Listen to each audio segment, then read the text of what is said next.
one of the things that I'm doing today is I need to take some of these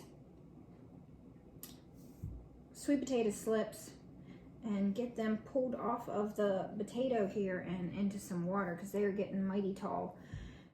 You really only need them to be about this size when you take them off the plant, like 4 to 6 inches.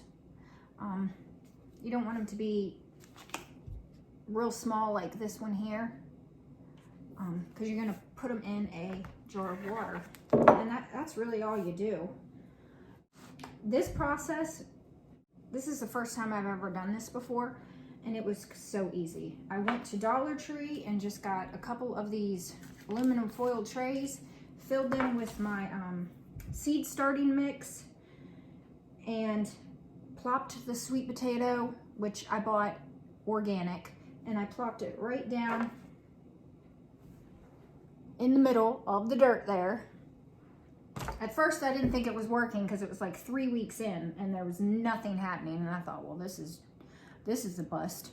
But then all of a sudden, if you look around the outer edge of the potato, you'll start to see these tiny little things popping, little purpley things popping out. See, they are popping out. And I think you saw earlier I was changing the water out of some of the ones I've already taken off of these sweet potatoes. I've got like 3 jars full of sweet potato slips. And I may have started this process a little early because you're not, in all the excitement, I didn't do my research about when I should actually be planting my sweet potato slips out. And in my area, it doesn't get to be, so sweet potatoes want to be planted in really warm soil. Like 65 degrees is the soil temperature that I was reading online. And it is now just March 4th, I believe. And it doesn't get that warm in my area till probably May, mid-May. So I might have to end up, depending on how much roots grow inside these jars, because they seem to be taken off pretty quickly once they get in the jar of water. But I might have to pot these up and have them sit in the greenhouse where it's nice and warm until I can actually put them in the ground. But everything's an experiment, so you live and you learn. And next year I probably won't start this process till probably right now, because I think I started this mid-January. And as you can see, once they get going, they be going. All right, so to remove them, you just kind of, let's see if I can get you. Some of them may have roots, so you want to get around and start gently pulling away from the potato. Okay, so this one I didn't get any roots from it, but sometimes they'll have some roots already growing into the dirt, and you'll just gently tug those out, and then you're going to remove the bottom leaves gently. Try not to destroy your, and then you're going to just plop this into the water. Boop. That's all there is to it. And in like a week or so, you're going to start to see roots growing off the bottom of the. So I'm just going to keep doing that with all these ones that are big enough to do it to.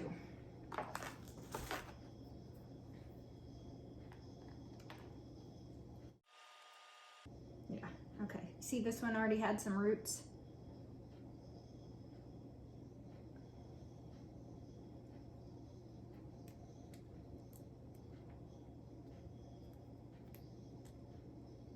Pinch off the leaves.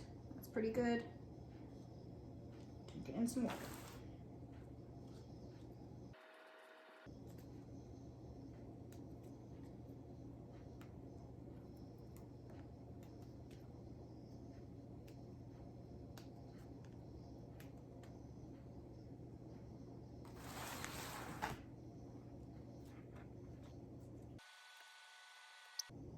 This one's roots are like, wow. Wow. Okay.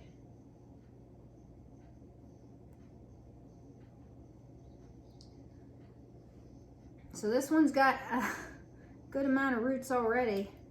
Now, if you wanted to, you could just put this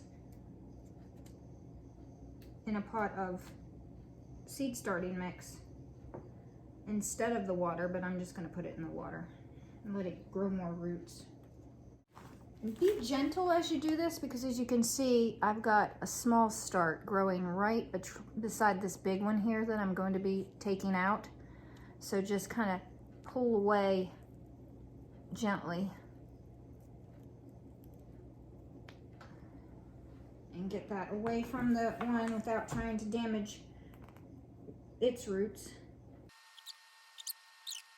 Okay.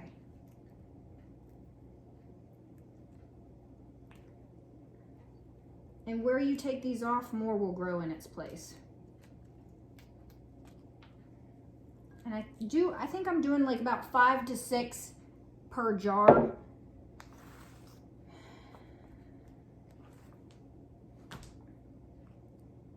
I think I'm gonna let this one go just one more day or 2.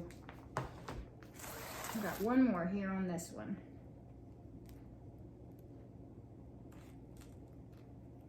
But there are like so many more starts popping up every day. And now, I mean, you can actually, I think you can eat these leaves. Ooh.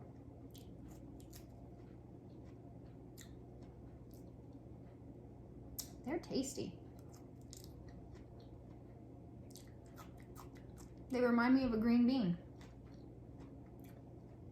Yeah.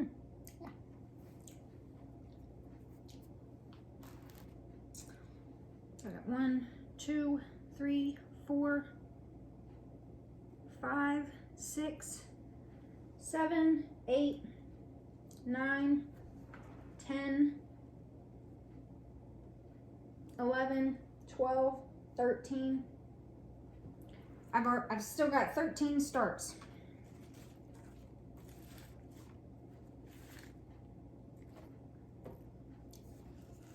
And I'm just gonna compost these. Put that dirt back in there. And set them back in the windowsill and let them continue on doing their thing. And I'm not sure if I mentioned, this is actually the first year I've grown sweet potatoes at all. Oh, gosh, I made a mess. Dang it. Okay. So it's pretty exciting. It's already off to a good start. Who doesn't like that? So here I'm just showing you that about every 5 days I freshen up the water. You can see the roots growing.